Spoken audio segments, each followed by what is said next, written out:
അയാൾക്ക് അയാളുടേതായ കാരണങ്ങളുണ്ടാവും. 5 ദിവസമായിട്ട് മെഡിക്കൽ കോളേജിൽ കിടക്കുന്ന അമ്മയുടെ അടുത്ത് ഉറക്കൊഴിച്ച് കിടന്ന ആളായിരിക്കും. ഒരു ദിവസം എൻ്റെ കുട്ടികളൊന്ന് കണ്ടുവരാമെന്ന് വിചാരിച്ചിട്ട് പോകുന്ന ആള് അറിയാതെ നോക്കിപ്പോയതായിരിക്കാം. അല്ല, ഇനി ബോധപൂർവമാണെങ്കിൽ പോലും അയാൾക്ക് മാപ്പ് കൊടുക്കാൻ കഴിയുന്ന അത്ര വലിയൊരു മനസ്സിലേക്ക് നമ്മൾ വളരാന്നുള്ളതാണ് ഇതുകൊണ്ടൊക്കെ സംഭവിക്കുന്നത്. ഇടുങ്ങിയ മനസ്സും വിശാലമായ സൗകര്യങ്ങളുണ്ടായതുകൊണ്ട് പ്രത്യേകിച്ച് കാര്യമൊന്നുമില്ല. പിന്നെന്താ വേണ്ടതെന്നറിയോ? ഈ മനസ്സിന്റെ ഒരു ഇടുക്കമില്ലാതാവുക എന്നുള്ളത് മനുഷ്യനെന്ന നിലക്ക് നമുക്ക് കിട്ടാവുന്ന ഏറ്റവും വലിയ സൗഭാഗ്യം. അപ്പൊ നമുക്ക് എല്ലാവരും ഉൾക്കൊള്ളാനേ പറ്റുള്ളൂ, എല്ലാവർക്കും മാപ്പ് കൊടുക്കാനേ പറ്റുള്ളൂ. ശരിക്കും എന്താണ് മതം എന്ന് പറയുന്നത്? നമ്മൾ ചെയ്യുന്ന കുറെ കാര്യങ്ങൾ മാത്രമാണോ? ചെയ്യുന്ന കുറെ കാര്യങ്ങൾ മാത്രമൊന്നും അല്ലല്ലോ. നമ്മുടെ മനസ്സിലുള്ള കുറെ നന്മകൾ കൂടിയാണ് ദീൻ എന്ന് പറയുന്നത്, സ്പിരിച്വാലിറ്റി എന്ന് പറയുന്നത്. പുറത്തുള്ള കുറെ അടയാളങ്ങളൊന്നും അല്ലല്ലോ, ഉള്ളിലുള്ള കുറെ നന്മകളാണ്. പക്ഷെ ഇന്ന് പലപ്പോഴും ഒരാൾക്ക് ദീന് വർദ്ധിക്കുക എന്ന് പറഞ്ഞാൽ അയാളുടെ ഉള്ളിലുള്ള ആ മനുഷ്യൻ ഇങ്ങനെ കുറഞ്ഞു വരും. അയാൾ വല്ലാതെ പരിക്കേണ്ടവരാണ്. കുടുംബത്തോട്, പഴയ കൂട്ടുകാരോട്, നാട്ടുകാരോട്, മക്കളോട്, ഭാര്യയോട് ഒക്കെ ഇങ്ങനെ പരിക്കലാകുന്ന കാഴ്ചയായിട്ടുണ്ട്. എന്ത് മതമാണ്? ഒരു വല്യമ്മ ഇങ്ങനെ വിറകുകെട്ടേക്കിട്ട് നടന്നു പോവാ. അപ്പൊ ഒരാൾ വന്നിട്ട് വല്യമ്മയോട് പറയണം, അമ്മ ആ വിറകുകെട്ട് ഞാൻ എത്തിക്കോളാം. വല്യമ്മക്ക് വല്ലാത്ത സന്തോഷമായി. വല്യമ്മ മുന്നിലും അദ്ദേഹം വിറകിലായിട്ട് ഇങ്ങനെ നടന്നൊരു ചെറിയ പൊടിയിലെത്തി. വല്യമ്മ പറഞ്ഞിട്ടാണ് മോനെ എൻ്റെ ഇവിടെ വെച്ചോളൂ. അദ്ദേഹം ആ വിറകെട്ട് താഴെ വെച്ചു. വല്യമ്മ കൂലി കൊടുത്തു. അയാൾ വേണ്ടത്. വല്യമ്മക്ക് വല്ലാത്ത സന്തോഷമായി. വല്യമ്മ പറഞ്ഞു, മോനെ നിന്നെ പോലെയുള്ള കുട്ടികളൊക്കെ എപ്പോഴും ഉണ്ടോ? മാർക്ക് വല്ലാത്ത സന്തോഷമായിട്ടോ. മോനൊരു കാര്യം ചെയ്യണം. മോനെ പോലെയുള്ള നല്ല കുട്ടികളെ മാത്രം കേടുവരുത്താൻ വേണ്ടിയിട്ട് ഒരാൾ ഇറങ്ങിയിട്ടുണ്ട്. അതിൻ്റെ അടുത്തേക്ക് പോരുന്നുണ്ടോ? അതാരാണെന്ന ഖുറൈശിയായ മുഹമ്മദാണ്. കേട്ടിട്ടില്ലേ? അവരുടെ അടുത്തേക്ക് പോകും. അദ്ദേഹം ചോദിച്ചു, വല്യമ്മ മുഹമ്മദിനെ കണ്ടിട്ടുണ്ടോ? ഇല്ല മോനെ, ഞാൻ കണ്ടിട്ടില്ല. എനിക്ക് കാണുന്നുണ്ടാവും. എന്നാ വല്യമ്മ നോക്കിക്കോളൂ, ഈ നിൽക്കുന്ന ആളാണ് മുഹമ്മദ്. ഇനി ആ വല്യമ്മക്ക് ഇസ്ലാമിനെ കുറിച്ച് കുറെ പ്രസംഗിച്ചു കൊടുക്കേണ്ട ആവശ്യമുണ്ടോ? എത്ര മനോഹരമായാണ് ഒരാദർശത്തെ ജീവിതം കൊണ്ട് പരിഭാഷപ്പെടുത്തിയ വാക്കുകളും പ്രവർത്തനങ്ങളും ആ താഴ്വരയുടെ ചെറിയ കുടിലിന്റെ മുന്നിൽ ആ വല്യമ്മ കണ്ടത്.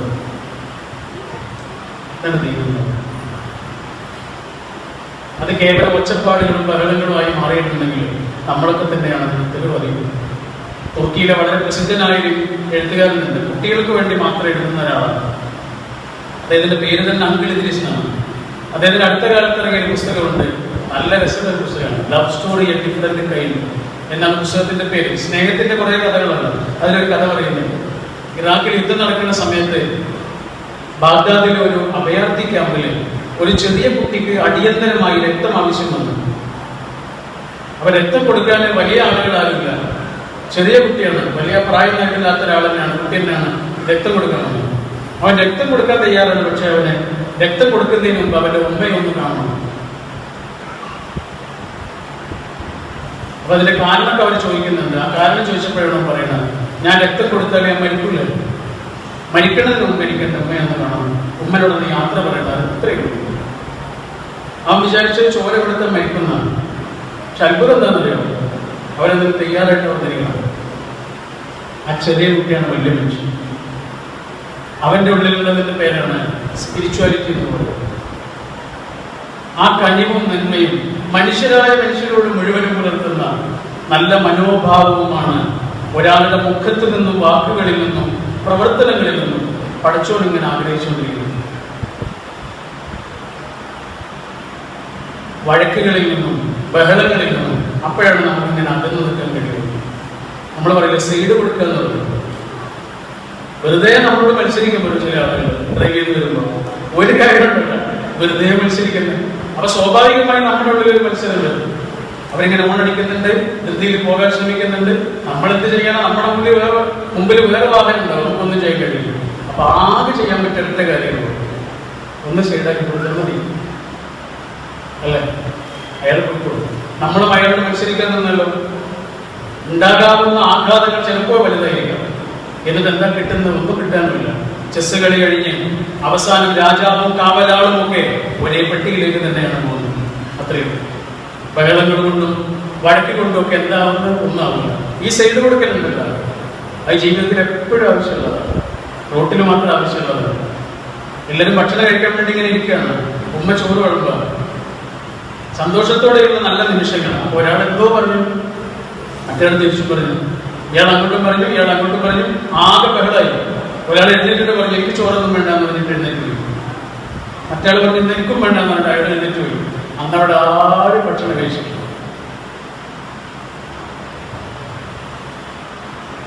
പിറ്റേ ദിവസം ആ ചോറും കറിയൊക്കെ ഉമ്മ പൂച്ചക്കോ പശുവിനൊക്കെ ഇങ്ങനെ ഇട്ട് കൊടുക്കും അല്ലെ. ആട്ട് കൊടുക്കണതേ കുറച്ച് ചോറും കറിയും അല്ല, ഒരു വീടിന്റെ സന്തോഷമാണ്. ഒരാളൊന്നും ഉണ്ടാതിരുന്നാൽ മതിയായിരുന്നു, ഉണ്ടാതിരിക്കില്ല. മറുപടി ഇല്ലാഞ്ഞിട്ടൊന്നുമല്ല, ഒന്നും ഉണ്ടാതിരുന്നാൽ മതിയായിരുന്നു. എന്തിനു വേണ്ടി? ഈ വീടിന്റെ സന്തോഷത്തിന് വേണ്ടി. ഒന്ന് മാപ്പ് കൊടുത്താൽ മതിയായിരുന്നു, അത്രയും. രണ്ട് ചങ്ങാതിമാരിങ്ങനെ ഒരുമിച്ച് യാത്ര പോയൊരു കഥയുണ്ട്. നല്ല ചങ്ങാതിമാരാണ്, അതുകൊണ്ടാണ് ഒരുമിച്ച് പുറപ്പെട്ടത്. പക്ഷെ വഴിയിൽ വെച്ച് എവിടെയോ ഇവർ തമ്മിൽ വഴക്കായി. ആ വഴക്ക് വല്ലാതെ മൂർച്ഛിച്ച് ഒരാൾ മറ്റേ അടിക്കുകയും ചെയ്തു. നല്ല അടി കിട്ടിയിട്ടും ഇയാൾ തിരിച്ചൊന്നും ചെയ്തില്ല, തിരിച്ചടിച്ചതൊന്നുമില്ല. നിലത്തിരുന്നിട്ട് മണലിൽ ഇങ്ങനെ എഴുതി വെച്ചു, ഇവിടെ വെച്ച് എന്റെ ചങ്ങാതി ഇന്നെന്നെ അടിച്ചിട്ടുണ്ട്. യാത്ര പിന്നെയും തുടർന്നു. ഒരു പുഴ കടന്നിട്ട് ഇങ്ങനെ അക്കരയ്ക്ക് പോവാണ്. പുഴയിലൂടെ ഇങ്ങനെ പോകുന്നതിനിടയിൽ, കല്ലിൽ ചവിട്ടി പോകുന്നതിനിടയിൽ ഇയാൾ വീഴാനൊരുങ്ങി. നേരത്തെ അടിച്ച ആള് ഇപ്പൊ അയാളെ പിടിച്ച് രക്ഷിച്ചു. ഇയാൾ പുഴ കടന്ന് അക്കരെത്തിയ ഉടനെ കിഴിയിൽ നിന്ന് കത്തിയോ ഉളിയോ മറ്റോ എടുത്തിട്ട് പാറയിൽ ഇങ്ങനെ കുത്തിവെച്ചു. ഇവിടെ വെച്ച് എന്റെ ചങ്ങാതി എന്നെ വീഴാതെ രക്ഷിച്ചിട്ടുണ്ട്. അപ്പൊ ഇയാൾ ചോദിച്ചാൽ എന്താ അങ്ങനെ? നേരത്തെ മണലിലായിരുന്നല്ലോ, അപ്പൊ പാറയിൽ. അപ്പൊ അദ്ദേഹം പറഞ്ഞു കൊടുത്തത് അങ്ങനെയാണ്. വെറുപ്പിന്റെ കഥകളൊക്കെ നമുക്ക് മണലിൽ എഴുതി വെച്ചാൽ മതി, ഒരു കാറ്റ് വന്ന് അതിനെ മറച്ചു കളയുക. പക്ഷെ സ്നേഹത്തിന്റെ കഥകൾ അങ്ങനെയല്ല, മറക്കാൻ പാടില്ല. സ്നേഹം തന്നവരുടെ മുഖവും ഓർമ്മയും അങ്ങനെയില്ല, അവരെ നമ്മൾ മറക്കാൻ പാടില്ല. വെറുപ്പിന്റെ കഥകളൊക്കെ പെട്ടെന്ന് പെട്ടെന്ന് മറക്കാം, പക്ഷെ നമ്മളോ നേരത്തെ ശരിക്കും അല്ലെ. ചുംബനങ്ങളൊക്കെ മാഞ്ഞുപോയില്ലേ, മുറിവിന്റെ പാടുകളൊക്കെ ഇപ്പോഴുണ്ടാവും കാലുകളും കൈകളും. കരയിപ്പിച്ചവരെ നമ്മൾ ഒരിക്കലും മറക്കില്ല, സന്തോഷിപ്പിച്ചവരൊക്കെ നമ്മളെന്തോ മറന്നു കളയുകയും ചെയ്യും. മനുഷ്യനെ മനസ്സിലാക്കുക എന്നുള്ള ഏറ്റവും വലിയ ഒരു ജീവശാസ്ത്രത്തെ കുറിച്ച് ഇവിടെ നമുക്കിങ്ങനെ പറഞ്ഞത്. അതാണ് അള്ളാഹു പറഞ്ഞത്. ഞാനെന്റെ വാക്കുകൾ അവസാനിപ്പിക്കാം. പഠിച്ചോ പറഞ്ഞിട്ടുണ്ടല്ലോ, മനുഷ്യരായ മനുഷ്യന് മുഴുവനും പഠിച്ചവൻ ബഹുമാനിച്ചിട്ടുണ്ട്. അത് മാത്രം മതി. വലത്തത് കർമ്മനാകണി അത് മനുഷ്യരായ മനുഷ്യന് മുഴുവനും പഠിച്ചവൻ ബഹുമാനിച്ചിട്ടുണ്ട് എന്ന് പറഞ്ഞാൽ, അങ്ങനെ ഒരു പഠിച്ചോനില്ലാന്ന് പറയുന്നവരെ പോലും പഠിച്ചവൻ ബഹുമാനിച്ചിട്ടുണ്ട് എന്നാണ്. പഠിച്ചോനില്ലാന്ന് പറയുന്നവരെ പോലും പഠിച്ചവൻ ബഹുമാനിച്ചിട്ടുണ്ട്. അപ്പൊ നമ്മൾ എത്ര ബഹുമാനിക്കണം മനുഷ്യനെ, ആദരിക്കണം മനുഷ്യനെ, റെസ്പെക്ട് ചെയ്യണം മനുഷ്യനെ. ഒരു ചെറിയ കുട്ടിക്ക് പോലും ആ കുട്ടിയുടേതായ ഒരു ഡിഗ്നിറ്റി ഉണ്ട്, അത് അംഗീകരിക്കുക എന്നുള്ളത്. ഒരു പെണ്ണിന്, ഒരു പുരുഷന്, ഒരു ചെറിയ കുട്ടിക്ക് എല്ലാവർക്കും ഉണ്ട് അവരുടേതായ ഒരു വ്യക്തിത്വം. വീട്ടിലുള്ള എല്ലാ ജോലികളും ചെയ്തിട്ടുണ്ടാവും, എന്നാലും ചെയ്യാതെ പോയ ജോലികളെ കുറിച്ച് നമ്മൾ എത്രയാണ് വഴക്ക് പറഞ്ഞത്. ഉപ്പ് കൂടിയാലും നമ്മൾ പറയും, കുറഞ്ഞാലും നമ്മൾ പറയും, പാകമായാലും നമ്മൾ പറയും. മധുരം കൂടിയാലും നമ്മൾ പറഞ്ഞിരുന്നു, കുറഞ്ഞാലും നമ്മൾ പറഞ്ഞിരുന്നു. പാകമായൊരു ദിവസം മധുരം പാകമായിട്ടുണ്ട് കേട്ടോ എന്ന് നമ്മൾ പറയാതെ പോയ വാക്കുകൾ എത്രയാണ്, ചേർത്ത് പിടിക്കാതെ പോയ ആലിംഗനങ്ങൾ എത്രയാണ്, തുറന്നു പറയാത്ത സ്നേഹബന്ധങ്ങൾ എത്രയാണ്, മാപ്പ് ചോദിക്കാതെ കടന്നുപോയ പിണക്കങ്ങളും വഴക്കുകളും എത്രയാണ്. ജീവിതം നടന്ന 10-30,000 ദിവസങ്ങൾ കൊണ്ട് തീരുന്ന ഒന്നാണ്. അത്രയുള്ളൂ. ഈ 10-30,000 ദിവസങ്ങൾ കൊണ്ട് തീരുന്ന ഒരു ഓട്ടപ്പാച്ചിലിൽ നല്ല ഓർമ്മകൾ മാത്രം നമുക്ക് ബാക്കിയാക്കാൻ കഴിഞ്ഞാൽ അത്രയുള്ളൂ. ബാക്കികൾ ചുരുക്കുമ്പോൾ ഒറ്റ കാര്യമാണ്. ഖുർആൻ വളരെ പ്രാധാന്യപൂർവ്വം പറഞ്ഞിട്ടുള്ള കാര്യമാണ്. മൂന്നാമത്തെ വിഷയമാണ്. അതെന്താണ്? ഇതിനപ്പുറത്ത് എന്തുകൊണ്ട് എന്ന് ഒരാളെ ഇങ്ങനെ തോന്നിപ്പിക്കുകയാണ്. ഒരാളെ കുറിച്ച് വേറൊരാൾ പറഞ്ഞതാണ്, ഒരു സുഹൃത്തിനെ കുറിച്ച് വേറൊരു സുഹൃത്ത് പറഞ്ഞതാണ്. അവന്റെ കൂടെ ജീവിച്ചാൽ ഇതിനപ്പുറത്ത് എന്തോ ഉണ്ട് എന്ന് അവൻ നമുക്ക് തോന്നിപ്പിച്ചു തരികയേയില്ല. ചെറിയ വാക്കല്ല, അവന്റെ പ്രവർത്തനങ്ങൾ, അവന്റെ വർത്തമാനങ്ങൾ, അവന്റെ സമീപനങ്ങൾ, അവന്റെ ഇടപാടുകളൊക്കെ നമ്മൾക്ക് പറഞ്ഞു തരുന്നൊരു കാര്യമുണ്ട്. അതെന്താണെന്നറിയോ? ഇതിനപ്പുറത്തൊന്നുമില്ല. ഈ 10-30,000 ദിവസങ്ങൾ കഴിഞ്ഞാൽ പിന്നെ ഒന്നുമില്ല. ചെറിയ ആരോപണമല്ല. ഇത് നമ്മളെ ഉൾക്കിടലത്തോടെ നമ്മളെ കുറിച്ച് ഇങ്ങനെ ആലോചിച്ചു നോക്കും. ഇതിനപ്പുറത്ത് എന്തുണ്ട് എന്ന് നമുക്കിങ്ങനെ തോന്നാറുണ്ടോ?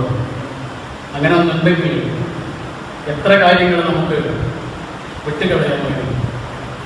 എന്തെല്ലാം വഴക്കുകളിൽ നിന്ന് നമുക്ക് സൈഡ് കൊടുത്ത് മാറി നിൽക്കാമായിരുന്നു.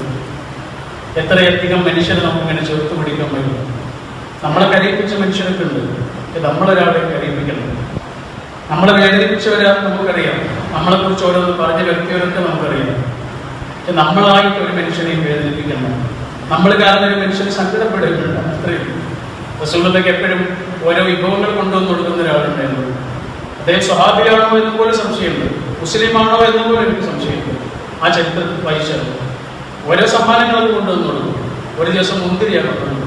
റസൂലുള്ളാഹിക്ക് സാധാരണ എന്ത് കിട്ടിയാലും ഒന്നൊക്കെ കഴിക്കും, പിന്നെ മറ്റുള്ളവർക്ക് കൊടുക്കുക ചെയ്യും. പക്ഷെ ഒരു മുന്തിരി കഴിച്ചു, 2 മുന്തിരി കഴിച്ചു, ആർക്കും കൊടുക്കണില്ല. ഇദ്ദേഹം സന്തോഷത്തോടെ അവിടെ നിന്ന് പോവുകയും ചെയ്തു. ഇദ്ദേഹം പോയി കഴിഞ്ഞപ്പോൾ സ്വഹാബികൾ ചോദിച്ചു, റസൂലെ ഞങ്ങൾ ആഗ്രഹിച്ചു പക്ഷെ തന്നില്ല. അപ്പോഴാണ് റസൂലുള്ളാഹി പറയുന്നത്, എടാ അത് ഭയങ്കര പുളിയാണ്, സഹിച്ച് ആണ് ഞാനത് കഴിച്ചത്, വായിൽ വെക്കാൻ കൊള്ളില്ല.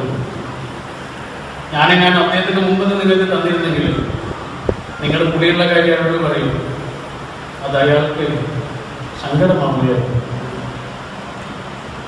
അതയാൾക്ക് സങ്കടമാവില്ല എന്നുള്ളൊരു ചിന്ത എൻ്റെയും നിങ്ങളുടെയും ഉള്ളിലുണ്ടായിരുന്നു. എത്ര കമന്റുകൾ ഡിലീറ്റ് ചെയ്യാൻ പറ്റും, എത്ര മെസ്സേജുകൾ ഫോർവേഡ് ചെയ്യാതെ നമുക്ക് ഒഴിവാക്കാമായിരുന്നു, എത്ര വാക്കുകളെ നമുക്ക് ഇല്ലാതാക്കാമായിരുന്നു, എത്ര പിണക്കങ്ങളെയും. അതുകൊണ്ട് ആത്യന്തികമായി മനുഷ്യരെ എങ്ങനെ ചേർത്ത് പിടിക്കാറുണ്ട്, മനുഷ്യൻ എങ്ങനെയാണോ അങ്ങനെ ആ മനുഷ്യരെ സ്നേഹിക്കാനും കഴിയുന്ന ഒരു വിധാനത്തിലേക്ക് നമ്മളെ ഇങ്ങനെ മെല്ലെ മെല്ലെ കൈപിടിച്ചുയർത്തുന്ന ഒരു നാഥനാണ് വിശുദ്ധ ഖുർആൻ. ഖുർആൻ നമുക്ക് പറഞ്ഞു തരുന്ന വിഷയങ്ങളിൽ വളരെ പ്രാധാന്യമുള്ള ഒരു വിഷയമാണ്. കുറച്ച് സമയം കൊണ്ട് പറയാവുന്ന വിധത്തിൽ പറഞ്ഞത് എനിക്കും നിങ്ങൾക്കും കേൾക്കാൻ വേണ്ടിയിട്ട് അല്ലാഹു അനുഗ്രഹിക്കുമാറാകട്ടെ.